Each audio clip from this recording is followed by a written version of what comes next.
اعوذ باللہ من الشیطان الرجیم بسم اللہ الرحمن الرحیم ربی اشرح لی صدری ویسر لی امری واحلل عقدۃ من لسانی یفقہوا قولی۔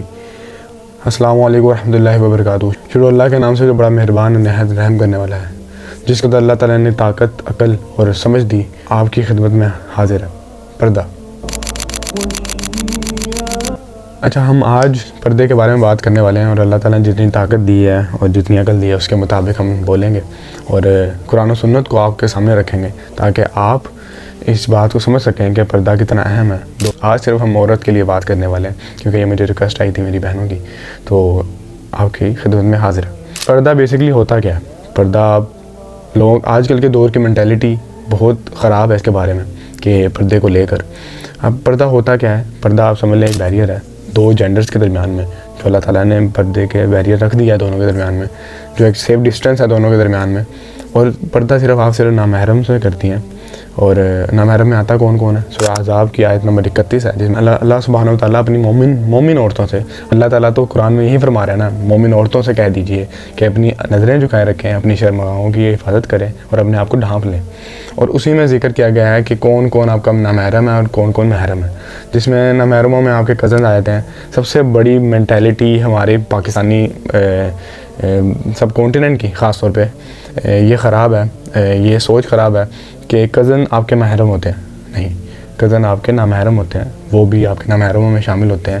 تو اور اپنی زینت ظاہر نہ کریں کسی پر سوائے اپنے شوہروں کے، اپنے باپوں کے، یا اپنے شوہروں کے باپوں پہ، اپنے بیٹوں کے یا اپنے شوہر کے بیٹوں کے لیے، اپنے بھائیوں کے لیے، اپنے بھائیوں کے یا اپنے بھائیوں کی بیٹیوں مطلب کہ بھتیجوں پر، اپنی بہنوں کی بیٹیاں بھانجیوں پر، اور جان پہچان کی عورت کے اور یا ایسے مردوں پر جو اپنی خواہش نفس سے یا مطلب کہ جو بہت زیادہ بزرگ ہیں ان سے آپ کا پردہ نہیں ہوتا۔ زمانہ جاہلیت میں جب عورتیں اپنی سج سنور کر نکلتی تھیں اور ان کا وہ عمل نامحرم مردوں کو اپنی طرف اٹریکٹ کرنے کا سبب بنتا تھا۔ آج کل کا دور تو اس سے بھی زیادہ بدتر ہے کہ آج کل کے جاہلیت کے دور کو ماڈرن لائف کہا جاتا ہے۔ قرآن حدیث کی روشنی میں پردے کا حکم کیا ہے؟ اللہ سبحانہ و تعالیٰ قرآن مجید میں سورہ احزاب میں آیت نمبر 59 میں ارشاد فرماتے ہیں، اے نبی اپنی بیویوں اور اپنی صاحبزادیوں اور مسلمانوں کی عورتوں سے فرما دو کہ اپنی چادروں کا ایک حصہ اپنے اوپر ڈال لیں۔ نبی کا لفظ جلابیب یوز ہوا ہے، جس کا مطلب انہوں نے چادروں کا ایک حصہ کہا گیا ہے، اور یہ جلابیب یا جلبیب جو بھی الفاظ ہے وہ یوز ایسے ہوتا ہے کہ ایک بہت وائڈ، بہت لمبی ایک چادر ہوتی ہے جو آپ کو سر سے لے کر پاؤں تک ڈھک سکتی ہے، جس کو حیرانی چادر بھی کہا جاتا ہے اب کے دور میں۔ یہ اس سے زیادہ نزدیک ہے کہ وہ پہچانی جائیں تو انہیں ستایا نہ جائے، اور اللہ بخشنے والا مہربان ہے۔ پچھلے زمانے میں عورتیں جب گھر سے باہر نکلتی تھیں تو جو لوگوں کی نیت اچھی نہیں ہوتی تھی، جن مردوں کی، ان کا پیچھا کرتے تھے اور انہیں ستایا کرتے تھے۔ اب سوچیں صرف کہ ایک پردہ عورت کی حفاظت کرتا ہے شیلڈ کے طور پر، اور جیسے آپ کے والد اور آپ کا بھائی، آپ کا شوہر آپ کی حفاظت کرتا ہے نا، اسی طرح یہ پردہ بھی آپ کی حفاظت کرتا ہے اور آپ کو بری نظروں سے بچائے رکھتا ہے۔ اب یہاں پہ بات آ جاتی ہے، کاؤنٹر کویشچن یہ آتا ہے کہ جو پردہ نہیں کرتی ان کو لوگ کیوں دیکھتے ہیں؟ اور آج کل کے دور میں تو جو پردہ کر رہی ہوتی ہے عورت، اس کو بھی اسی نظر سے دیکھا جاتا ہے، تو اس کے بارے میں کیا کہا جائے گا؟ دیکھیں، ان کی تو نیتیں صاف ہیں، لیکن سورہ احزاب میں اللہ تعالیٰ نے تو قرآن پاک میں فرما دیا ہے نا، اور پہلے تو حکم مرد کو ہی آیا ہے نا کہ اپنی نظریں جھکائے رکھو، اپنی شرمگاہوں کی حفاظت کرو، ٹھیک ہے؟ اور پھر عورت کا حکم آیا، اور سب سے زیادہ تفصیل میں حکم جو آیا وہی عورت کا آیا۔ تو ہمیں کس پہ فوکس کرنا چاہیے؟ جو مردوں کا حکم دیا گیا، مردوں کو اپنے حکم پر جو اللہ تعالیٰ نے آپ کو حکم دیا ہے اس پہ آپ عمل کریں، دوسروں کو نہ دیکھیں، اور عورتوں کو جو اللہ تعالیٰ نے ان کو حکم دیا ہے اس پہ آپ کو فوکس کرنا چاہیے۔ انفارچونیٹلی آج کل کے دور کی جو مینٹیلٹی ہے وہ بالکل ڈفرینس ہے اس سے، وہ سمجھتے نہیں ہیں اگر پردہ نہ ہوتا تو ایک عورت کا کیا حال ہوتا زمانے میں۔ آج کل کے دور میں یہی سمجھا جاتا ہے کہ اگر عورت کوئی پردہ کر لے گی تو وہ معاشرے سے دور ہو جاتی ہے، وہ ترقی نہیں کر پاتی۔ تو ہمارے پاس بہت ساری ایگزامپلز آ جاتی ہیں، ماڈرن ڈیز کی بھی بہت ساری ایگزامپلز ہیں، جو میں آپ کو یہ پوری لسٹ دکھا دوں گا، جو عورتیں جو لیکچرارز بھی ہیں اور ایک سکسیسفل وومن کہلا سکتی ہیں اس زمانے کی۔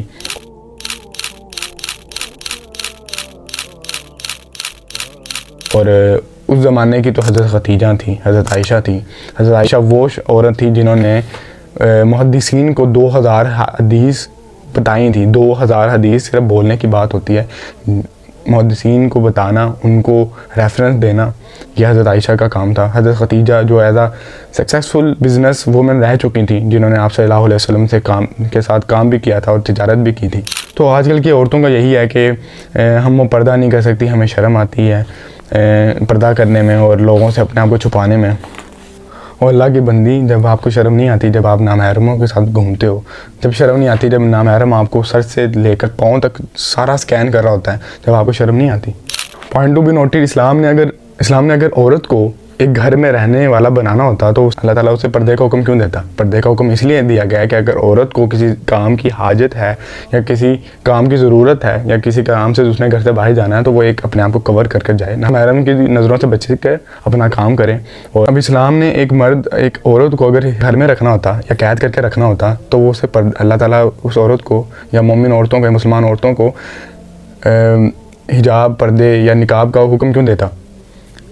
اس لیے کہ وہ گھر سے اگر باہر نکل رہی ہے اور اگر اسے اجازت مل رہی ہے گھر سے، باہر سے، یا اسلام اسے اگر اجازت دے رہا ہے تو وہ اپنی جاب کرے، لیکن اپنی حدود میں رہتے ہوئے اپنے حدود کو کبھی بھی پامال نہ کریں۔ اور یہ اس لیے کیا گیا ہے تاکہ آپ کی حفاظت ہو سکے۔ چل کے عورتوں کو اگر کہا جائے نا پردہ کرو گرمی میں یا ایسے موسم میں جہاں پہ سانس لینا تھوڑا مشکل ہو، تو یہی آتا ہے کہ ہم سانس کیسے لیں گے، ہمیں یہ نہیں آتا اور ہمیں بہت پرابلم ہوتی ہے سانس کی۔ تو سوچو اس وقت کو جب تم جہنم میں جلائے جاؤ گے تو تمہیں اس گرمی کو برداشت کرنا تمہارے لیے محال ہو جائے گا، یا اس کے باہر کی گرمی کو تمہیں برداشت کرنا تمہارے لیے محال ہو جائے گا۔ تو اس دنیا کی گرمی برداشت کرنا تمہارے لیے بہت آسان ہے، یہی تمہارا امتحان ہے۔ اس میں اگر تم پاس ہوگی تو تمہارا جو اجر ہے وہ اللہ تعالیٰ بڑھا دیں گے اور ان کی نظر میں آپ بہت ایک خاص خواتین میں سے ہو جائیں گے۔ اللہ ہمیں ہر قسم کی عذاب سے اور مصیبت سے دور رکھے، آمین۔ یہ کچھ حدیث ہیں جس کے مطابق جس میں بہت طویل بتایا گیا ہے۔ بخاری کی حدیث نمبر 4794 ہے، جس رسول اللہ صلی اللہ علیہ وآلہ وسلم نے زینب بنت جحش رضی اللہ عنہ سے نکاح پر دعوت ولیمہ اور گوشت اور روٹی لوگوں کو کھلائی۔ امہات المومنین کے حجروں کی طرف گئے، جیسے آپ کا معمول تھا کہ نکاح کی صبح آپ جایا کرتے تھے، آپ انہیں سلام کرتے، ان کے حق میں دعا کرتے۔ امہات المومنین بھی آپ کو سلام کرتی ہیں، آپ کے لیے دعا کرتی۔ امہات المومنین کے حجروں سے جب آپ صلی اللہ علیہ وسلم اپنے حجرے میں واپس تشریف لائے تو آپ صلی اللہ علیہ وسلم نے دیکھا کہ دو آدمی آپس میں گفتگو کر رہے ہیں۔ جب آپ صلی اللہ علیہ وسلم نے انہیں بیٹھے ہوئے دیکھا تو پھر آپ حجرے سے نکل آئے۔ تو ان دونوں نے جب دیکھا کہ اللہ کے نبی اپنے حجرے سے واپس چلے گئے ہیں تو بڑی جلدی میں اٹھ کر باہر نکل گئے۔ مجھے یاد نہیں کہ میں نے نبی کریم صلی اللہ علیہ وسلم کو ان کے چلے جانے کی اطلاع دی یا کسی اور نے۔ پھر نبی کریم صلی اللہ علیہ وسلم نے واپس آئے اور گھر میں آتے ہی دروازے کا پردہ گرا لیا اور آیت حجاب نازل ہوئی۔ اور یہ وہ کچھ آیات ہیں جو آپ صلی اللہ علیہ وسلم پر رخصت پر نازل ہوئی تھیں۔ اب ہم آتے ہیں دلیل کی طرف، جس میں سیدہ اسما بنت ابو بکر رضی اللہ عنہ سے فرماتی ہیں کہ ہم اپنے چہروں کو مردوں سے چھپایا کرتی تھیں۔ صحیح ابن خزائمہ 269 حدیث آتی ہے سنن ابن ماجہ کی 2935 میں، جس میں حضرت عائشہ رضی اللہ عنہ سے روایت ہے۔ حضرت عائشہ رضی اللہ عنہ فرماتی ہیں جب بھی ہم حج کے موقع پر جب ہم اپنے احرام باندھنے کے لیے جا رہی ہوتی تھیں عورتیں، تو جب بھی حجاج کا قافلہ ہمارے سامنے سے گزرتا تو ہم اپنے چہروں کا پردہ کر لیتی تھیں، اور جب وہ گزر جاتے تو ہم اپنے چہروں سے وہ پردے کو ہٹا دیتے تھے۔ صحیح بخاری اور صحیح مسلم کی کتابوں میں یہ حدیث آتی ہے، جس میں صحیح بخاری میں 475 میں اور صحیح مسلم میں 277 میں یہ بتایا گیا ہے، جس میں یہ پورا واقعہ افق بتایا گیا تھا اور حضرت عائشہ رضی اللہ عنہ پر تہمت لگائی گئی تھی، جس کے بارے میں اللہ تعالیٰ نے پھر حضرت سورہ نور میں بھی ان کے لیے برات نازل کی تھی۔ افق کے نام سے یہ حدیث مشہور ہے کتابوں میں، جس میں سیدہ عائشہ رضی اللہ عنہ نے جنگ سے واپس آ کر جب دیکھا کہ قافلہ چلا گیا، جب ان کا ایک ہار گم گیا تھا جو رسول اللہ صلی اللہ علیہ وسلم نے انہیں گفٹ کیا تھا، قافلہ چلا گیا تھا، وہیں آ کر بیٹھ گئیں اور سو گئیں۔ صبح کو جب حضرت صفوان بن معطل اسلمی رضی اللہ عنہ کا گزر ہوا تو وہاں سے ایک سوئے ہوئے انسان کو دیکھ کر اس کی طرف آئے۔ سیدہ عائشہ رضی اللہ عنہ فرماتی ہیں جب وہ مجھے دیکھ چکے تھے، مجھے پہچان کر انہوں نے ان اللہ و انا الیہ راجعون پڑھا تو ان کے بعد میری آنکھ کھل گئی اور میں نے اپنی چادر سے اپنا منہ ڈھک لیا۔ اس کے بعد ایک آیت بھی نازل ہوئی تھی، آیت نمبر 26-24 آیت مجھے نام بھول گیا، جس میں بتایا گیا ہے کہ نیک مردوں کے لیے نیک عورتیں ہیں اور بدکار مردوں کے لیے بدکار عورتیں ہیں۔ اگر اس آیت کی تفسیر میں جایا جائے، فضائل قرآن کی جو تفسیر ہے، جس میں یہی کہا گیا ہے کہ حضرت عائشہ کی جو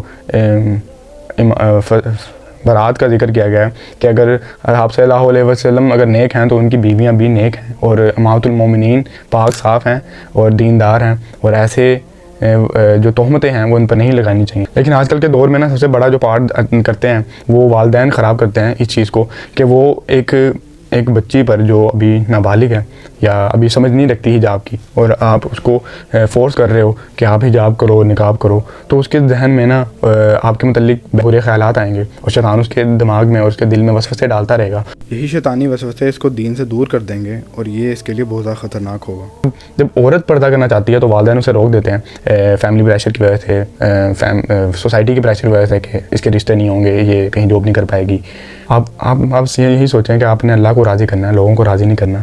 کنکلوژن کیا نکلتا ہے کہ پردہ آپ کو ایک گھر میں بند نہیں کرتا، پردہ آپ کو ایک شناخت دیتا ہے، ایک مسلمان عورت کی شناخت دیتا ہے، آپ کو کسی سے دور نہیں کرتا۔ آپ شادیاں اٹینڈ کر سکتے ہیں، آپ کوئی بھی فنکشن اٹینڈ کر سکتی ہیں، لیکن بس یہی ہے کہ ایک پردے میں رہتے ہوئے پردہ آپ کو سانس لینے میں رکاوٹ نہیں پیدا کرتا، پردہ آپ کو کسی انسان سے دور نہیں کر دیتا بلکہ یہ انسانوں کو قریب کر دیتا ہے۔ لیکن آپ کے پاس صرف وہی لوگ ہوں گے جو آپ کے ساتھ ہیں، جو ہر وقت ساتھ ہوں گے۔ بات ہے وہ خواتین جو اپنے آپ کو ڈھانپ کر رکھتی ہیں، اور یہی عورتیں ہیں جو اپنے آپ کو برے کاموں سے بھی روکتی ہیں، کیونکہ انہیں پتہ ہے کہ اللہ جب ناراض ہوگا، اللہ کی ناراضگی کی فکر ہوتی ہے انہیں، کیونکہ ایک عمل کو وہ جب جاری رکھتی ہیں تو انہیں اللہ کی فکر بھی ہوتی ہے، اللہ کی اس بات پہ ناراض ہوتا ہے، اللہ تعالیٰ نے کس چیز کا حکم دیا ہے اس پہ بھی آپ وہ توجہ کرتی ہیں۔ اب یہ بات رکھیے گا، پردہ کرنے والی عورتیں شہزادیاں ہوتی ہیں اسلام کی۔